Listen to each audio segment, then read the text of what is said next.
Dalam Islam, ketika Allah SWT menciptakan malaikat Israel, Dia memberinya tugas berat, yaitu menjadi malaikat maut. Mendengar perintah ini, Israel merasa sedih dan berat hati. Ia menyadari bahwa tugasnya akan melibatkan mencabut nyawa setiap makhluk hidup. Israel tahu bahwa ini akan membuat makhluk-makhluk tersebut dan keluarga mereka berduka, yang menambah rasa kesedihannya. Namun, Israel dengan penuh kepatuhan dan keikhlasan menerima amanah ini, karena ia tahu tugas ini adalah kehendak Allah dan bagian dari siklus kehidupan yang Allah tetapkan. Setiap kali mencabut nyawa, Israel melakukannya bukan atas kehendaknya sendiri, tetapi atas perintah Allah. Dan ia menjalankannya dengan penuh belas kasih dan tanggung jawab. Dalam Islam, ada sebuah kisah tentang seorang wali Allah yang disangka pendosa. Suatu hari, seorang wali bernama Ibrahim bin Adham berjalan di kota. Penampilannya sederhana, dan banyak orang menganggapnya biasa saja, bahkan miskin dan hina. Ketika ia datang ke masjid, beberapa orang mencibir dan menuduhnya pendosa karena tidak terlihat seperti seorang yang alim. Namun, Ibrahim bin Adham hanya tersenyum dan terus berzikir. Orang-orang tak menyadari bahwa kesederhanaan dan sikap rendah hatinya justru adalah tanda keikhlasannya. Kisah ini mengajarkan bahwa kita tak boleh menilai orang hanya dari penampilan, karena hanya Allah yang tahu siapa yang benar-benar dekat dengannya. Dalam Islam, dalam sebuah kisah yang menginspirasi tentang keteladanan dan kerendahan hati Rasulullah, diceritakan bahwa suatu hari Rasulullah SAW sedang mengatur barisan para sahabat sebelum perang. Saat itu, beliau tanpa sengaja menyentuh perut seorang sahabat dengan tongkatnya. Sahabat tersebut merasa sakit, meskipun hanya sedikit, dan berkata, "Ya Rasulullah, engkau telah menyakitiku."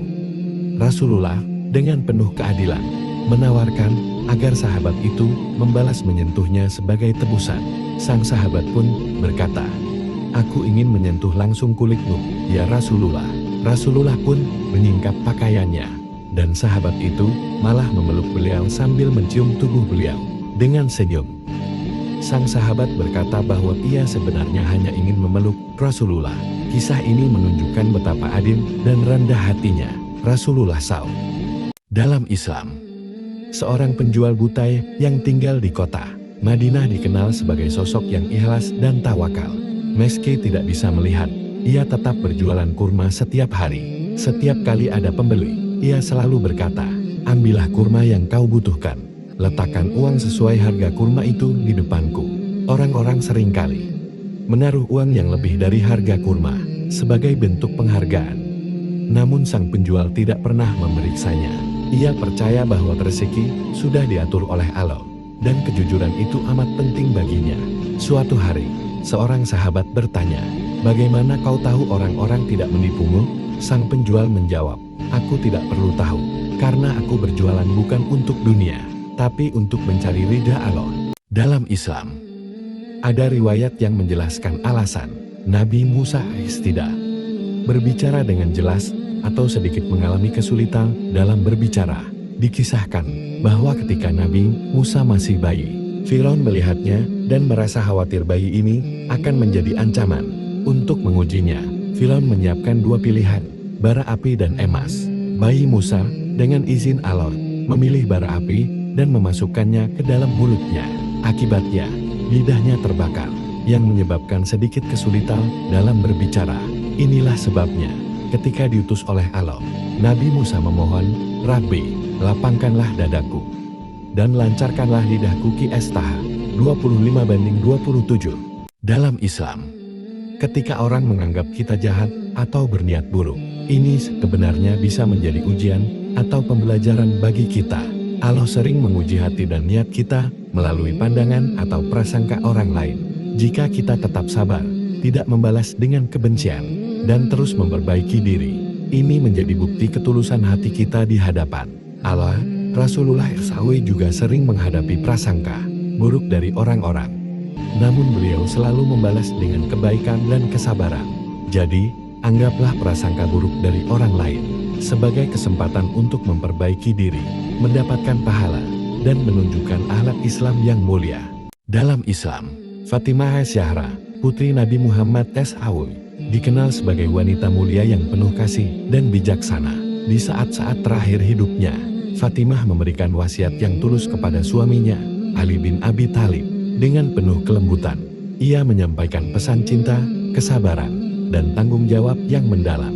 Fatimah berpesan agar Ali selalu menjaga anak-anak mereka dengan baik, membesarkan mereka dengan ajaran-ajaran Islam yang kokoh.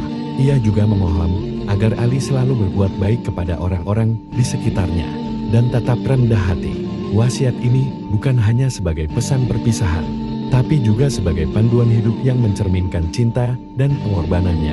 Fatimah Az-Zahra mengajarkan bahwa cinta sejati adalah tentang menjaga, merawat, dan memimpin dengan kebaikan. Wasiat ini menjadi inspirasi tentang kesetiaan dan keteguhan hati dalam menjalani hidup berumah tangga. Dalam Islam, pada suatu hari, seorang abid ahli ibadah dikenal sangat taat, rajin beribadah, dan menjauhi segala yang haram. Namun, suatu hari ia bertemu dengan seseorang yang menawarkan segelas khamr, minuman keras yang diharamkan dalam Islam. Awalnya, ia menolak keras, tetapi orang tersebut terus merayunya dengan berbagai cara, hingga akhirnya ia tergoda. Satu teguk saja tak akan berdampak buruk, pikirnya. Ketika ia meminum segelas khamr itu, pikirannya mulai kacau. Ia tak bisa lagi membedakan mana yang benar dan salah. Dalam keadaan mabuk, ia melakukan tindakan-tindakan buruk yang tak pernah terpikirkan olehnya. Setelah sadar, ia sangat menyesal. Kisah ini mengajarkan betapa bahayanya mendekati khamr, karena bisa membuka pintu bagi banyak dosa lainnya. Rasulullah SAW pun menyebut khamr sebagai induk segala keburukan.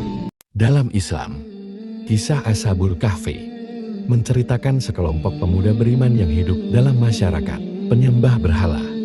Untuk menjaga iman mereka, mereka melarikan diri dan berlindung di dalam gua. Mereka berdoa agar Allah melindungi mereka dari kezaliman kaum mereka.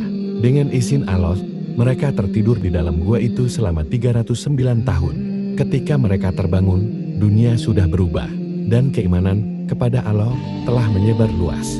Kisah ini disebutkan dalam Surah Al-Kahfi sebagai tanda kekuasaan Allah dan bukti bahwa Allah mampu melindungi hamba-hambanya yang beriman. Dalam Islam, di dalam sebuah hadis, diceritakan tentang seorang ahli ibadah yang masuk neraka karena ucapannya.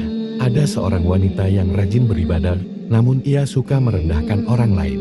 Suatu hari, ia berkata tentang tetangganya, dia tidak akan pernah diampuni oleh Allah. Allah pun murka mendengar perkataannya. Lalu Allah berkata, siapa yang bisa memberi keputusan atas ampunanku? Sebagai akibat dari kesombongannya, wanita itu masuk neraka. Sedangkan tetangganya yang direndahkan, justru diampuni Allah dan masuk surga. Kisah ini mengajarkan kita untuk berhati-hati dengan ucapan dan tidak merasa lebih baik dari orang lain. Ucapan kita bisa menjadi sebab kebaikan atau keburukan, tergantung bagaimana kita menggunakannya.